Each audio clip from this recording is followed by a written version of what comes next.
trying to achieve. So they come up, all these companies, with a mission statement. When it comes to a mu'min, when it comes to a believer, we also have a mission statement. Allah subhanahu wa ta'ala has given it to us in the Holy Quran. In this particular mission statement, we have to remind ourselves constantly, because there is also an opposing force. We haven't just been left by ourselves with complete immunity, but we have an avowed enemy that Allah subhanahu wa ta'ala has forewarned us, that this Iblis, this shaitan, he has it out for you. He's trying to prove his point, that you insan, you are not deserving to be the Khalifa of Allah subhanahu wa ta'ala. That you, O insan, you are worse than an animal. That you, O insan, you are not a decent servant and slave of Allah subhanahu wa ta'ala, and I'm going to prove my point. So what is this particular mission statement? Because shaitan's effort is to make us forget. We forget our purpose in life. We forget where we have come from. We forget where we are going. We are completely blinded. The word that's often used in the Quran again and again refers to tazyin al-shaytan. Tazyin al-shaytan. Shaitan, Iblis, Ziyyana, he beautifies this world and this worldly existence. So by this beautification, we are deluded into focusing only on what our mission statement was, what our purpose was, all of it is forgotten. So Allah subhanahu wa ta'ala mentions in the Holy Quran, وَمَا خَلَقْتُ الْجِنَّ وَالْإِنسَ إِلَّا لِيَعْبُدُونَ. The creation of the Arabic term for both ins and jinn is called thaqalain. I have created thaqalain. And the word thaqal in the Arabic language means something that is heavy. Now, why is the ins and the jinn referred to as thaqalain? Because we are mukallaf. We have a responsibility. We have a burden that Allah has placed upon our shoulders. This particular burden, this particular amana, Allah subhanahu wa ta'ala, He presented this to all the different creations, to the malaika, to the mountains, to the heavens, to the earth, to all the different creations of Allah, which are much, much more grander than the human being. And all of them refuse to accept this amana, that this is too weighty of a burden. We cannot fulfill this trust of Allah subhanahu wa ta'ala out of fear of Allah subhanahu wa ta'ala, out of fear of failure. They refuse to accept this particular aman. But here comes insan. And they undertook this burden. They undertook this responsibility. Whether we like it or whether we don't like it, this responsibility and this task has been given to us to fulfill the amana, to fulfill the trust of Allah subhanahu wa ta'ala. Now, what is this particular trust? It is this exact mission statement.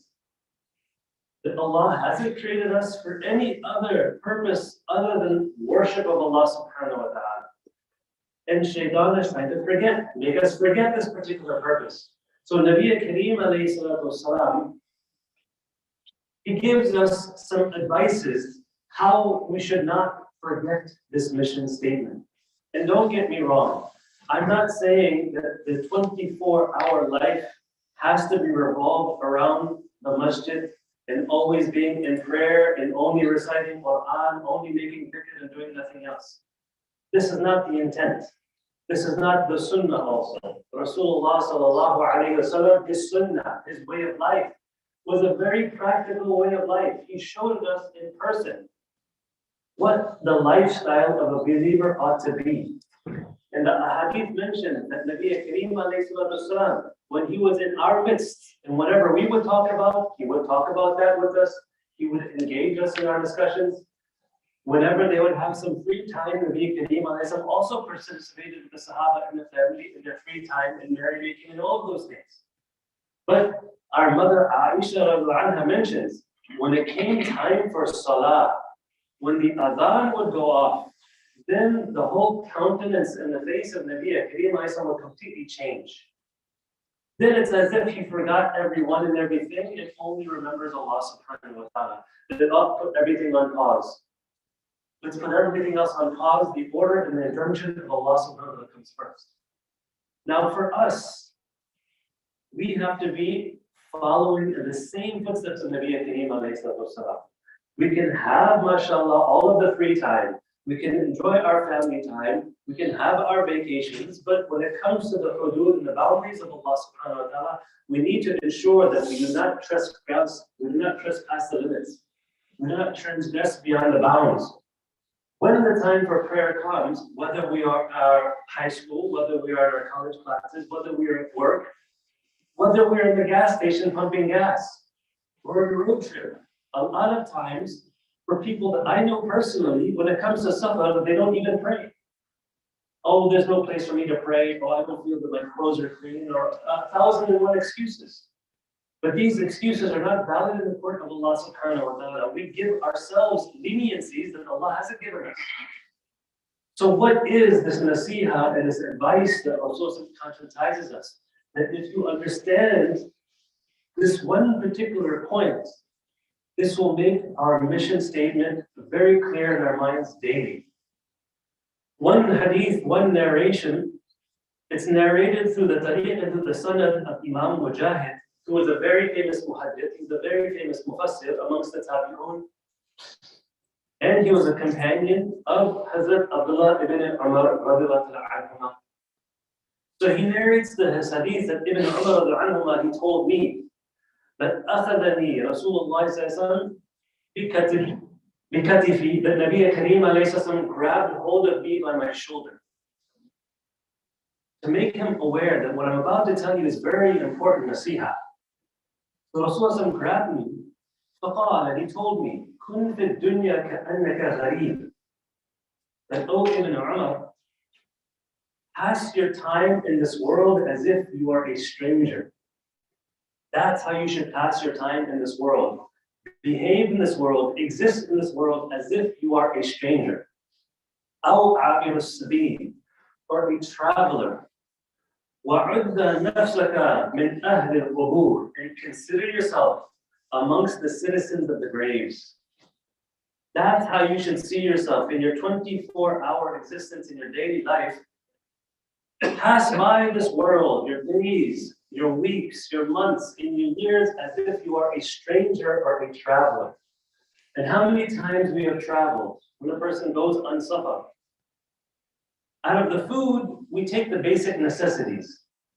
When it comes to traveling along in the rest areas, we make a quick pit stop and we continue on our journey. We keep on going to our final destination. And for a mu'min, our life is beautifully explained in the exact same sifa.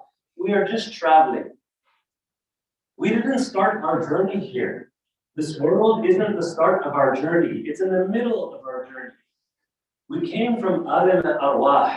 There's a whole different dimension. There's a whole different world. There's a whole different existence where our ruh, our arwah, our souls existed. Allah subhanahu wa ta'ala mentions that when every single one of us existed in that dimension, in that alam, in that universe, even Allah took a pact and a pledge from us. Alastu bi rabbikum. Am I not your Rabb? Every single human being, you, myself, every single person seated here today, those of us who are not even present in Jumah today, Allah subhanahu wa ta'ala had taken a pact from the Muslim to the Kafir, to the atheist, to the Satan worshipper, every single human being. Alastu bi rabbikum. Am I not your Rabb? Have I not created you? And every single human being on the face of the earth that has ever lived, qalu bala, yes indeed, O Allah, you are our Rabb. We testify because we see you in this dimension. You are our Rabb, O Allah. Now, from that plane of existence, we existed before. Slowly, one by one, Allah subhanahu wa ta'ala, the agency of the angels brings the ruh and the souls of every individual. And some of you are doctors, know very well, when you're in the hospitals and the babies are born, mashallah, everybody is so happy. A newborn child has come into the world.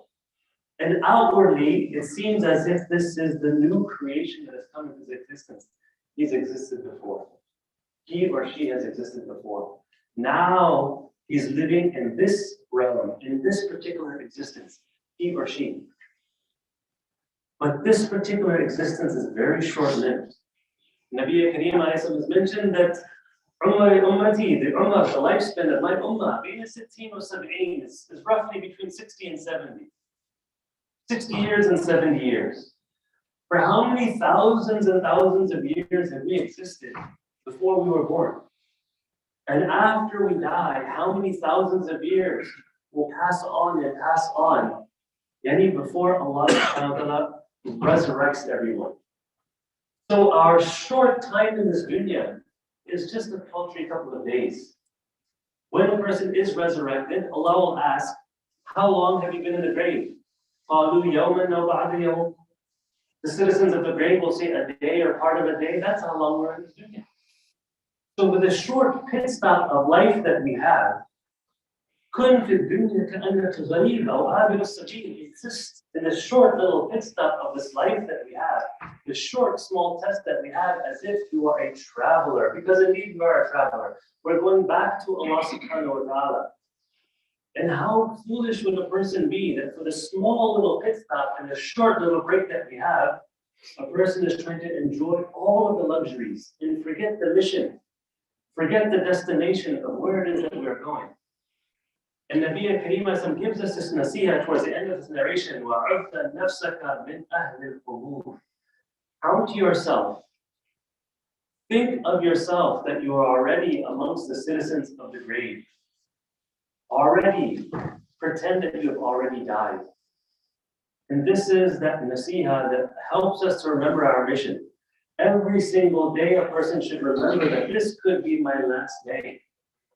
Many a times Nabi Kareem would give this advice that sallu salat al-mawadi'in, that when you're about to pray and you're standing up for prayer, a practical implementation of how we can remember our final moments.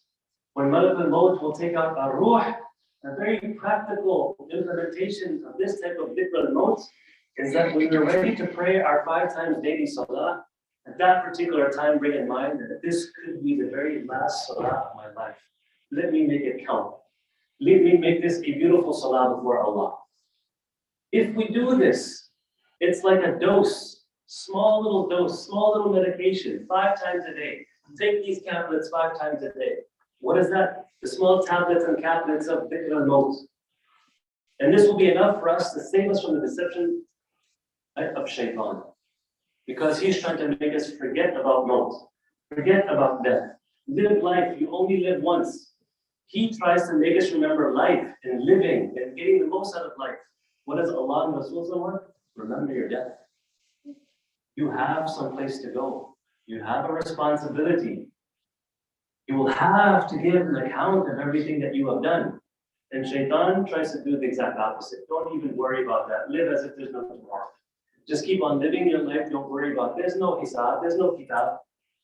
And this is what the mushrikun of the Arabs, this was the biggest impediment to their iman. They believed in Allah. The mushrik Arabs, they believed in Allah. With Allah, they said there's other idols. But when it came to Ba'ath Ba'da al-Maut and the resurrection, that we will come back to life after death, we have to give an account. Oh no, this can't be. Why were they so vehement in opposing this belief? Because once we believe in accountability, once we believe that Allah subhanahu wa ta'ala will take us to account, that means then that I have to live my life in a very straight path. And they didn't want to live the straight path. So coming back, Nabi Kareem alayhi salam advice, he also mentions in another narration of the riwayat Abu Hurairah that أَكْثِرُ ذِكْرَ هَذِمِ اللَّذَّاتِ. Bringing home the exact same point, he tells Abu Hurairah radiallahu anhu, which narrates that O Muslim Ummah, أَكْثِرُ ذِكْرَ هَذِمِ اللَّذَّاتِ. Abundantly remember the destroyer of pleasures. And again, it's not for us to have a very austere life. That's not the point. The point is that sometimes, specifically to our youth, when we are chasing after frivolous fun, when we're chasing after the party, we become very unmindful of our duties. We begin to bend the rules and to break the rules of Allah subhanahu wa ta'ala. So in order to curb this, remember abundantly the destroyer of pleasures, yani al-maut. This is going to keep a person straight, and there's absolutely no guarantee. There's absolutely no guarantee who's going to live and who's going to pass away. With this pandemic that has been plaguing this entire ummah for the past 2 years, if we haven't learned this lesson by now, may Allah forgive us. That means that Shaitan's plot and ploy is working. We're seeing loved ones pass away before us. We're seeing friends, acquaintances, family, neighbors passing away one after the other, one after the other. And still, if we are not thinking of our own demise, then Shaitan really has worked a number. I'll give you one particular incident. All of you probably know and recognize Sheikh Yaqub al-Dahlawi, Hafidahullah, who comes here, he visits from us from Saudi time and time again. So on one particular occasion, he mentioned to us an incident that really stuck with me. He mentioned about an incident of some acquaintance of his, that there was an individual, he lived, one of our brothers in Saudi, he was in his flat, he was in his apartment, and he was single, no wife, no children. So 1 day passed, 2 days passed, 3 days passed, and nobody has seen this particular individual. What has happened to Brother Abdullah, to Brother Fulan and Fulan? Where is he? How come nobody's seen him? Now, in the meantime, somebody had gone inside to check the apartment. And this, to drive the point home that none of us know exactly when our final hour is. He had prepared a huge meal for himself. Prepared a huge meal, dastakhan, with the food ready and the drinks ready and everything ready. About ready to partake of his meal. And before he could take one particular luqma and one single morsel of food of his mouth, Allah subhanahu wa ta'ala destined Malik al-Maut to take his soul. He had died then and there in front of the dastakhan. His lifeless body is there. He had been dead for so many days. When finally they broke into their apartment, they come to see this particular scene. That this Bichara Miskeen, before he could even partake of one luqma, the beautiful meal he prepared, Allah subhanahu wa ta'ala took away the ruh. How is he going to know that now I'm going to pass away, now I'm going to die? None of us know when that final hour is. So we have to be prepared for it at every given instant. And this is the life of a mu'min. The life of a mu'min, we always have this in the back of our minds. We have it in the back of our minds. When it comes to having fun, we have fun, but we don't go overboard. In the midst of that fun, it keeps us in check. That alhamdulillah, mashallah, we're enjoying this vacation. Alhamdulillah, this is such a good time. But you know, any moment can be my last. And at the same time, if Allah has destined for us to be in a very bad condition, we're sitting, we are ill, maybe we have a bad day, maybe we've lost all of our wealth. So we are in some sort of pit from amongst the pits of this dunya, but still in the back of our mind, it's okay. Because why? I'm not created for this dunya. This could be my last day. So this constant remembrance of our demise and our death and our end, it's like that pill. We have to take that pill. It's a bitter pill. In the beginning, it's bitter, but at the end, it's sweet. How does it turn sweet? There's one particular incident, and I'll conclude with this particular incident, that there was a lady. She was living in communist Russia. She was an atheist her entire life because in the communist states, they tried to do away with religion. So her entire life, she lived without understanding and recognizing any Allah, any God. But now when she's passing away in her final moments in the deathbed in the hospital, she says that, oh, how sweet it would be if I had belief in the hereafter. But now I recognize that in this particular moment, I know I'm going to die, but I am so envious of the believers in the mu'min that they believe in something, that I'm not going to come to an end, that I've prepared something for my hereafter. So for all of us, again, this pill, it seems bitter on the outside, but when we take it, it becomes sweet on the inside. So with this nasiha, we make dua to Allah subhanahu wa ta'ala, that in our day-to-day lives, we live life, by all means, live your life, enjoy your life, but keep the life in check with the dhikr and the remembrance of maut. May Allah give us tawfiq wa akhir dawana. Inshallah, we'll commence with the Arabic question.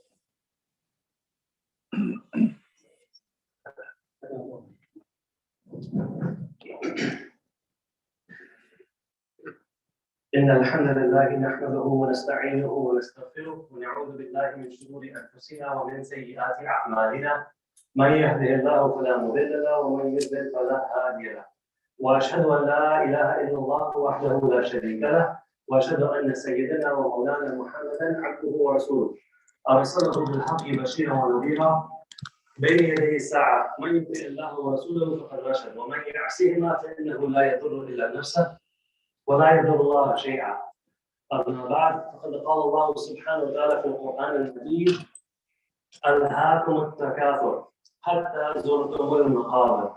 وقال الله سبحانه وتعالى في المقام الآخر: يا أيها الذين آمنوا لا تلهكم أموالكم ولا أولادكم عن ذكر الله. وقال النبي صلى الله عليه وسلم: أكثروا ذكر هذه اللذات. صدق الله العظيم وصدق رسول النبي الكريم، ونحن على ذلك من الشاهدين والشاكرين، والحمد لله رب العالمين.